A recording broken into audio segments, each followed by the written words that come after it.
So this is the 21:35 hours GMT edition, part A of the KhoodeelaarTV television channel, broadcasting under Baby Angel Geronimo editions on Friday,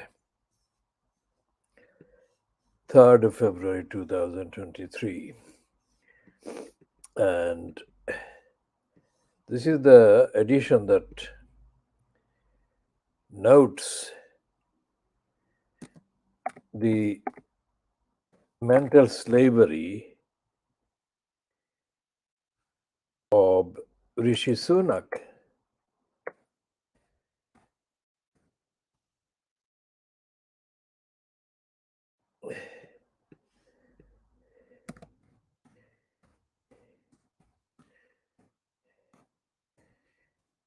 The mental slavery of Rishi Sunak takes the narrative all the way back to the 19th century. Macaulayism refers to the policy of introducing the English education system to British colonies. The term is derived from the name of British politician Thomas Babington Macaulay, 1800 to 1859, who served on the Governor General's Council and was instrumental in making English the medium of instruction for higher education in India. Now, the announcement being run by the Times newspaper today, this evening, that Rishi Sunak is going to pass legislation to ban migrants from getting deportation appeals. Now, nobody knows who the fuck is advising this idiot. Deportation appeals cannot be abolished just like that, because this country, despite the fact that Sunak is a moron and he's in post at number 10 Downing Street, the state, the United Kingdom, in international law is obliged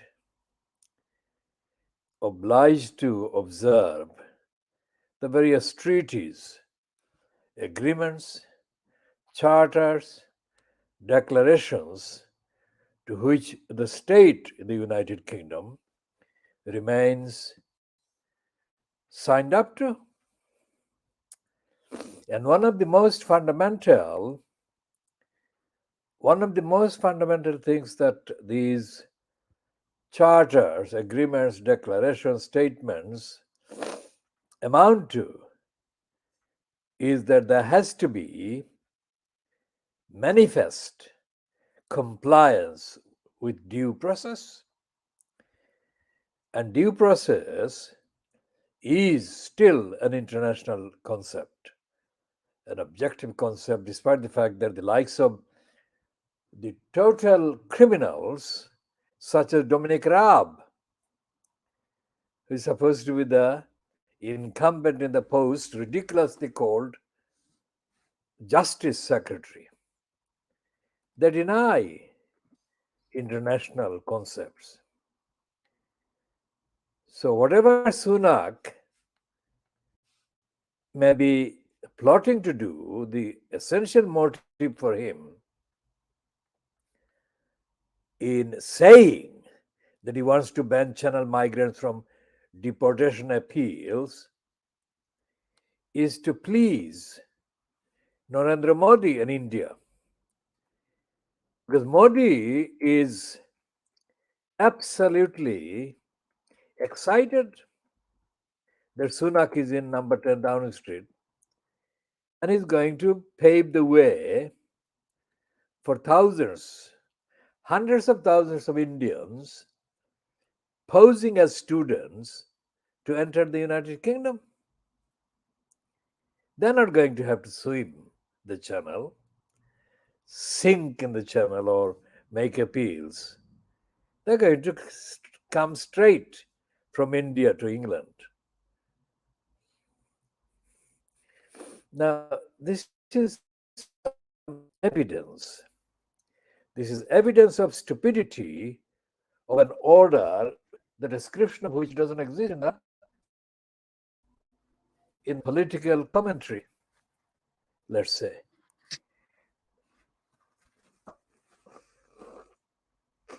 How do they find them? There was Priti Patel doing the bidding for the racist Boris Johnson, and every day issuing threats against the migrants. And then came Suella Braverman calling migrants invaders.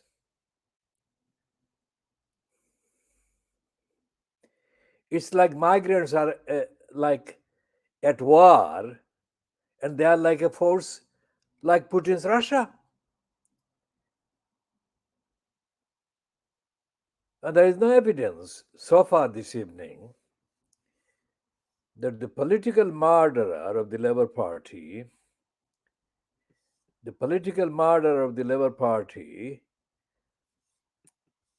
Keir Starmer, has even noticed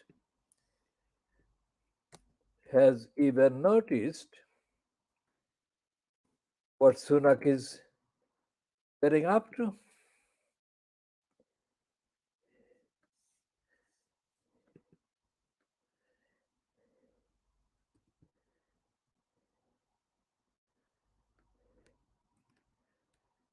Now, moving on to the behavior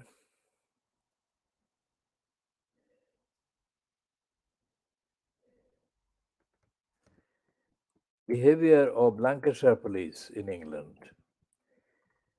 They are speculating, they're spreading rumors and speculation about this mother of two missing Nicola Bulley.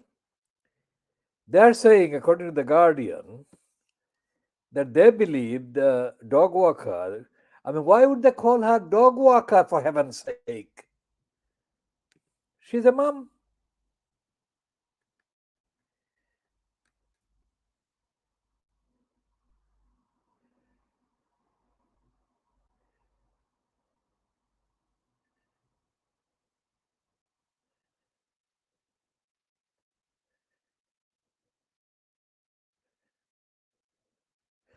Now, the police speculation that she fell into the river is inconsistent with the evidence, because her mobile phone and the lead and harness for the dog were found on a bench close to the River Ware in St. Michael's on Wire in Lancashire countryside. Now, why would she fall into a river? The dog was found to be dry, that is to say, the dog hadn't fallen into the river itself.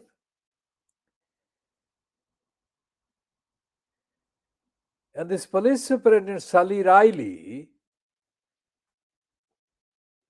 is spreading the hypothesis.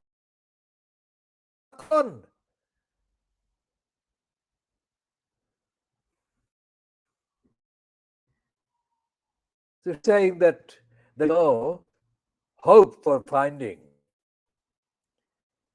There is no hope for finding Nicola at all. She's saying our main working hypothesis. How is the hypothesis? Is that Nicola has sadly fallen into the river. There is no third party or criminal involvement. And this is not suspicious. But the tragic case of a missing person, what a confounded idiocy.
So that's Nicola.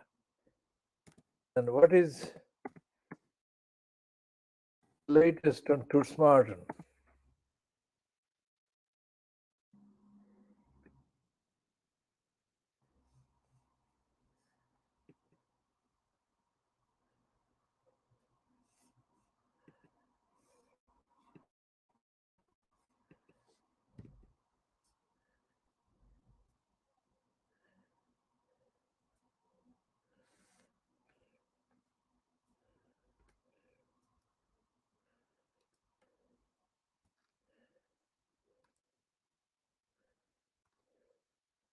This is Britain.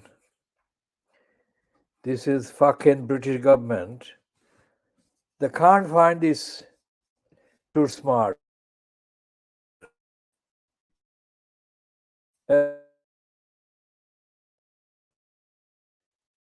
Poor bully.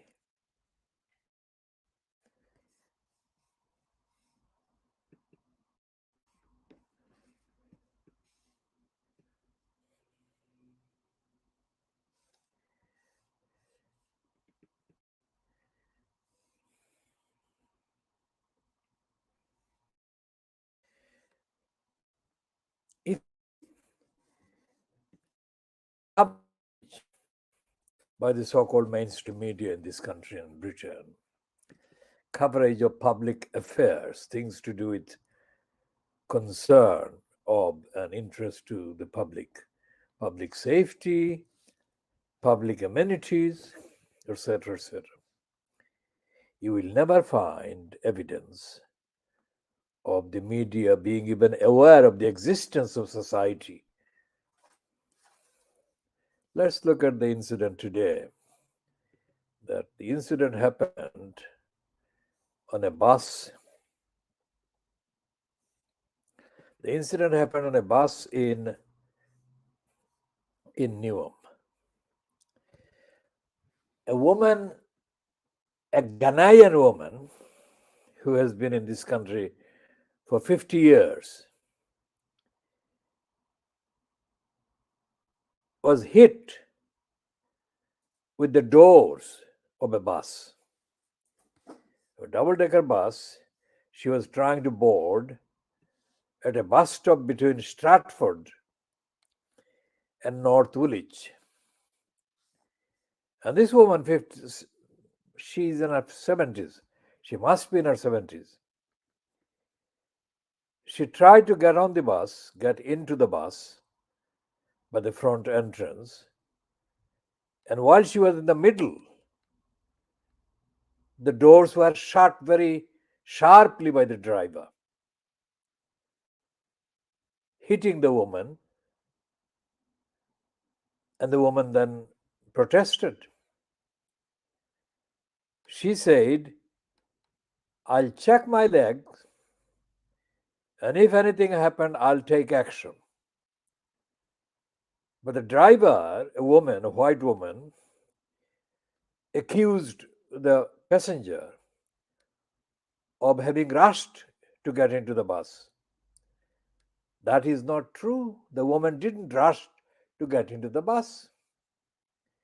She was following about 2 or 3 other passengers, and she was probably the last one. And before she could complete her entrance into the bus, the doors were shut forcefully on either side of her. And she said that she would check what damage her legs. And if she found the driver had caused damage to the legs, she would take action, she said. Now, there are 2 things there. First of all, there were 2 women, woman passenger, the woman driver. Now, where does it leave the slogan, women in power? I mean, there is a case, an absolutely brazen case of a woman abusing her power, shutting the door abruptly and forcefully, preventing a woman passenger from getting in safely. Question is safely. And when the woman protested, what should have happened? In common sense, in basic common sense, the woman should have been given an apology instantly by the driver. Far from it. The driver instead accused the woman of having done something wrong by trying to get into the bus unharmed.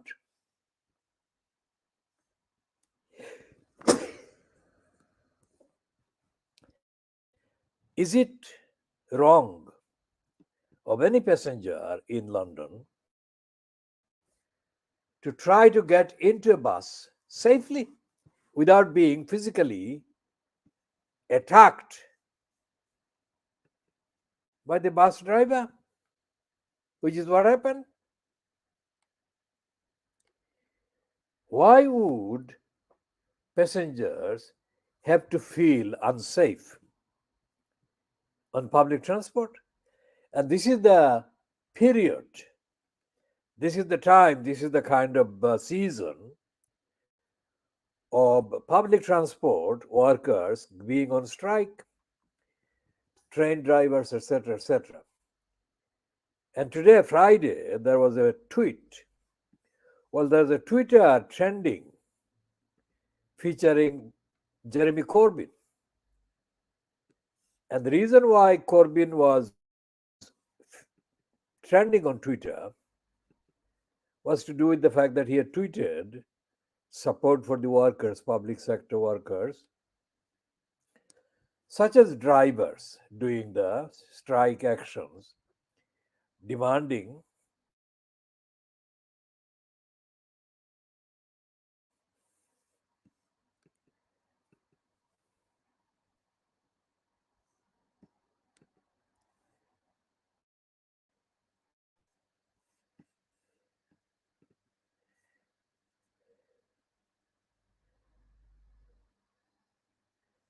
and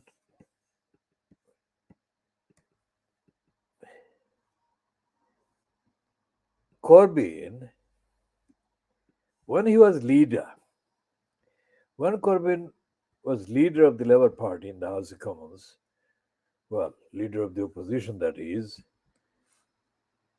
and he spoke at various events, including in some places like in Nottingham and in Tower Hamlets, he spoke about the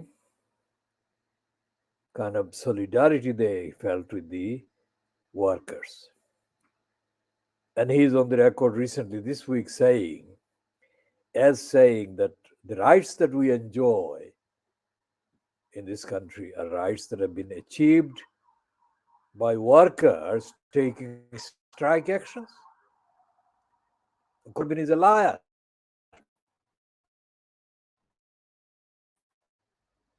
No strike action would have succeeded on any issue ever if the ordinary people didn't support the strike action. And that is the bottom line.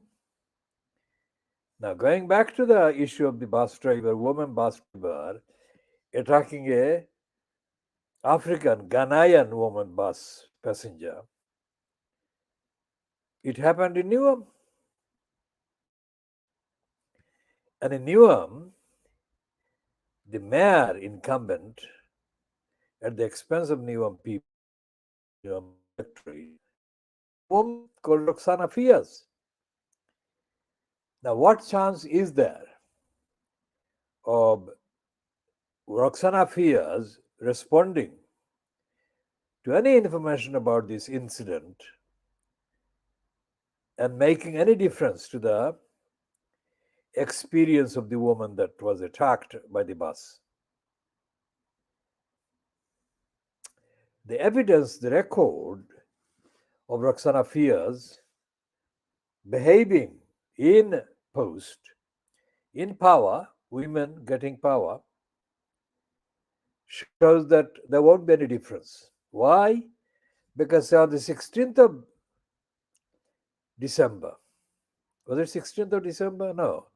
16th of January on a Monday, there was a meeting, Newham Council. Let's check the date and the day. Date and the day.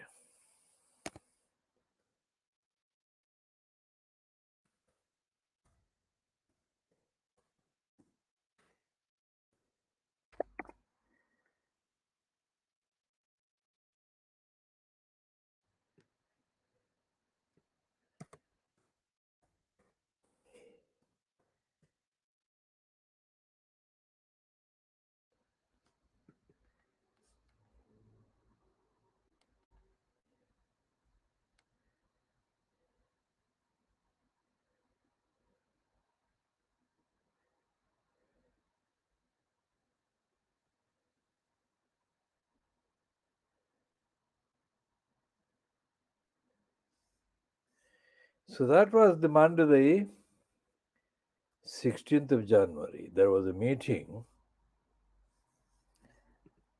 and the meeting took place in the old Newham Town Hall in Stratford.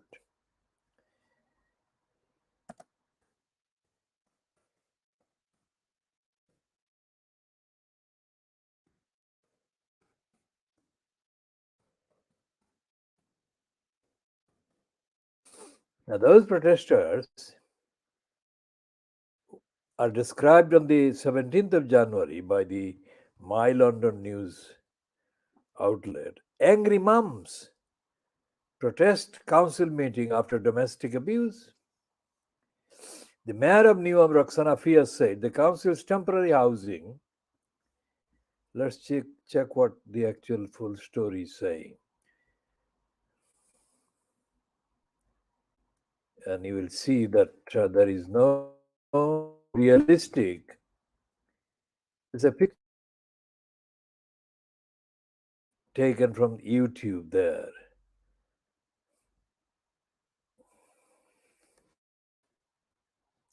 And the caption to the picture says that the mayor of Newham, Roxana Fias, said the council's temporary housing. The council's temporary housing budget was overblowing. What does overblowing mean?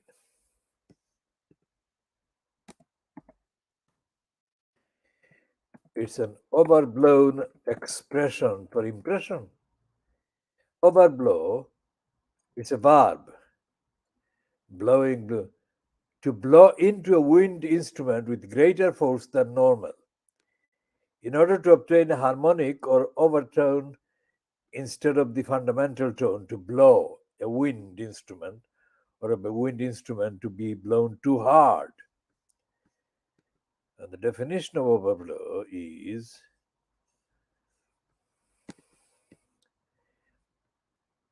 a blow, to blow over, away, or across. To blow a wind instrument or of a wind instrument to be blown too hard. Music, to blow into a wind instrument with greater force than normal in order to obtain a harmonic or overtone instead of the fundamental tone. Now, whatever it is that Roxana Fias was intending to convey, she was intending to convey the impression that the capacity on the part of Newham Council was exceeded by the demands for housing. Now, this is the beginning, the first paragraph of the piece by mylondon.news. Several mums and housing campaigners protested a council meeting on Monday night as they demanded justice for domestic abuse survivor, a domestic abuse survivor, who was allegedly made homeless for turning down a home near her abuser. The protest was part of an ongoing row over temporary homes owned by Newham Council in the Stratford area, which has been described by campaign group Focus E15 as a shoddy, unsuitable, overcrowded building, overblown, overcrowded. At the start of Neom Council's full council meeting on Monday, January the 16th, a group of protesters stormed the old town hall in Stratford to demand justice for the unnamed domestic violence survivor and other families living there. According to Focus E15, the mom and her child reportedly refused a home near the mom's abuser after they had been living in an overcrowded hostel. Now, this is obviously one of the decisions, one of the, I'm sure, hundreds of decisions made on behalf of Neom Council by employees in Neom Council. And the executive representative of those employees is, of course, Roxana Fias, who was doing what she does most frequently. She was trying to come across as being humane and being understanding and as being in sympathy with the people. But she was also getting across the image of Neom Council under her kind of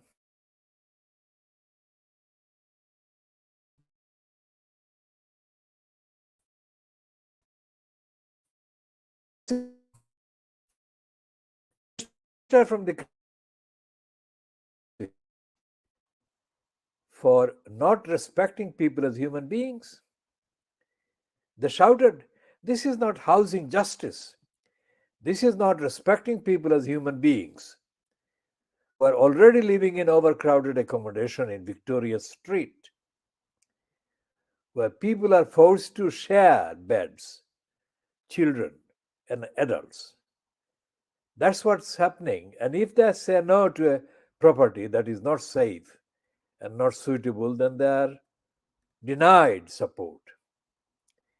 Now, the picture of Roxana Fias that is prominently shown in that piece is not taken from that meeting, because the meeting where Roxana Fias sat on the extreme left of the table, she's wearing different clothing, and the caption said, "Last night's full council meeting had to be adjourned for a few minutes after protesters stormed the building." The protester concerned was cut off by the chair of the meeting, Councillor Winston Vaughan.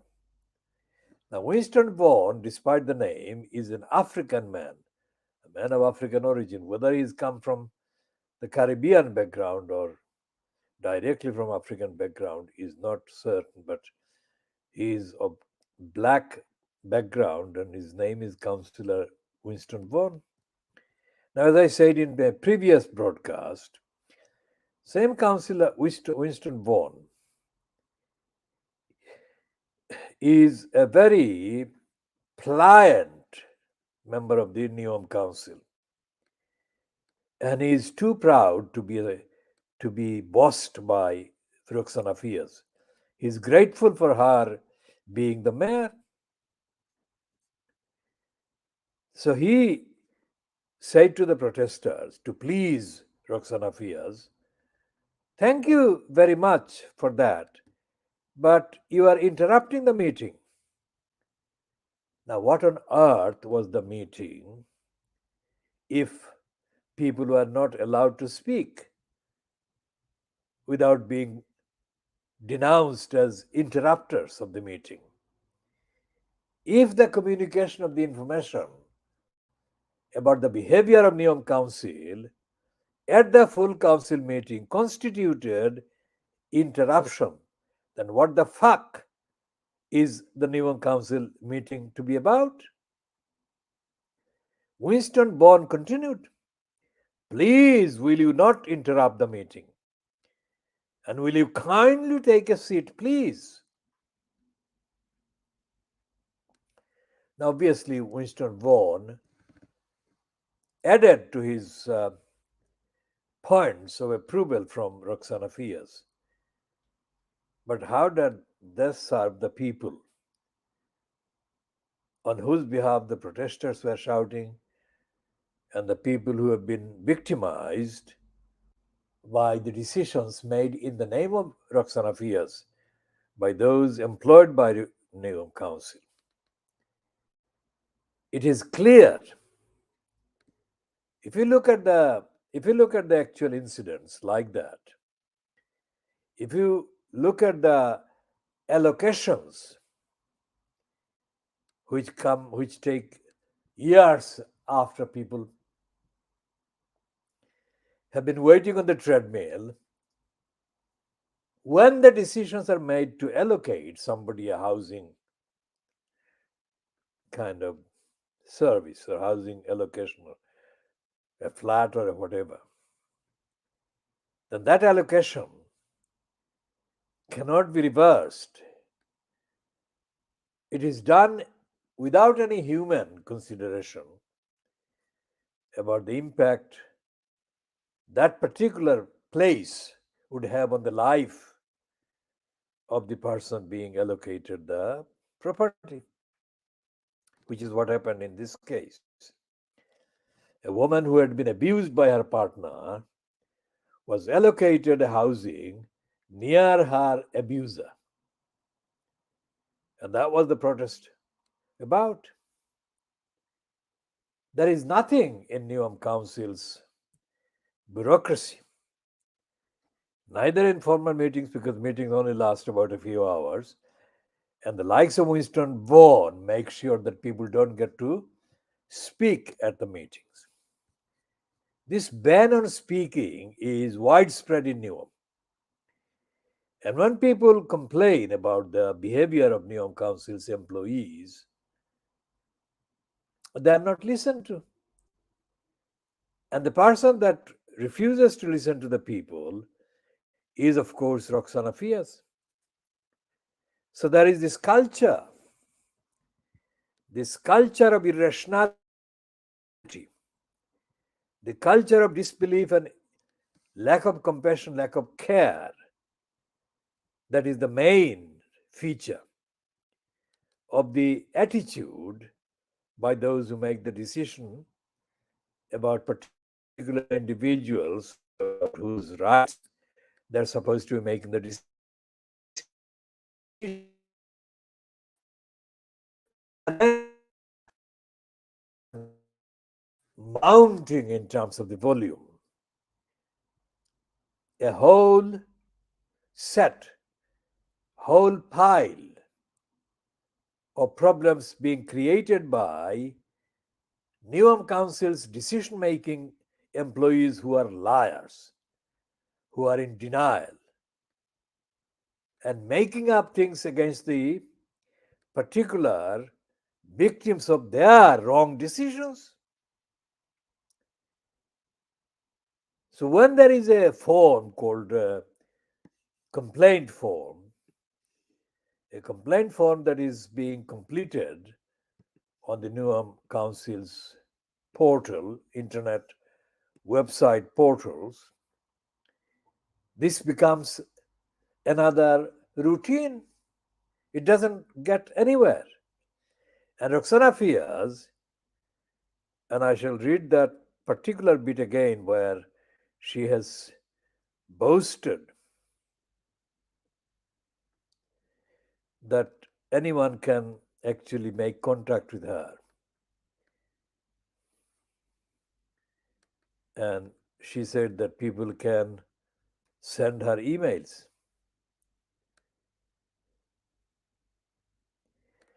Now, here is she says, Ms. Fias said it would be unfair to put families ahead of people who had been waiting longer on the council's waiting list for homes. Now, that is pitting needy people against needy people. Instead of saying that Newham Council is the party that is at fault, But instead of doing that, instead of accepting responsibility, Roxana Fiaz is blaming the victims of Newham's failure. And she said every single family in Victoria Street has had every single opportunity to email me directly or email the cabinet member for housing services.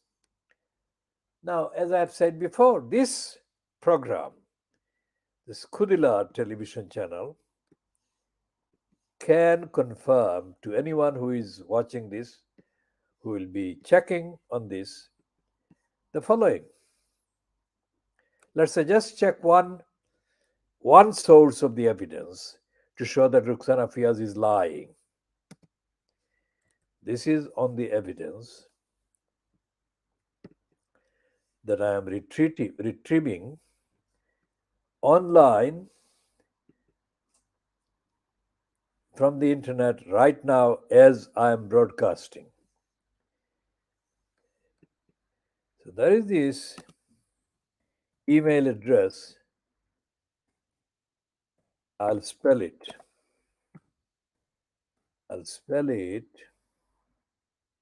Is Roxana, ROKHSANA dot Fiaz, FIAZ at newham.gov.uk. Now, searching one particular destination, origination email address, one particular, remember, one particular doesn't mean all, it means only one of a number, and I'll come to that distribution. So, this is, it says there are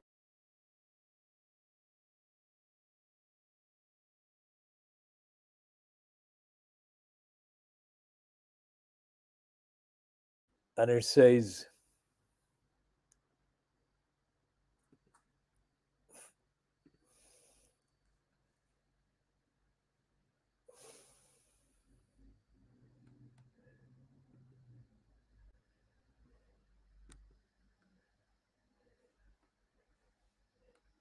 133 transmissions. Let's deduct about 10 of drafts. So if we start from that origination, starting on the 16th of September 2019,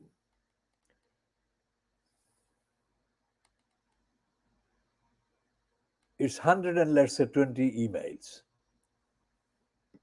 And what did she say? She said every single opportunity, yes, every single family in Victoria Street has had every single opportunity to email me, that is Roxana Fiaz, directly. And that is the address that I've read, roxana.fiaz@newham.gov.uk. And there are 120, let's say, emails sent to that address. And she has not replied.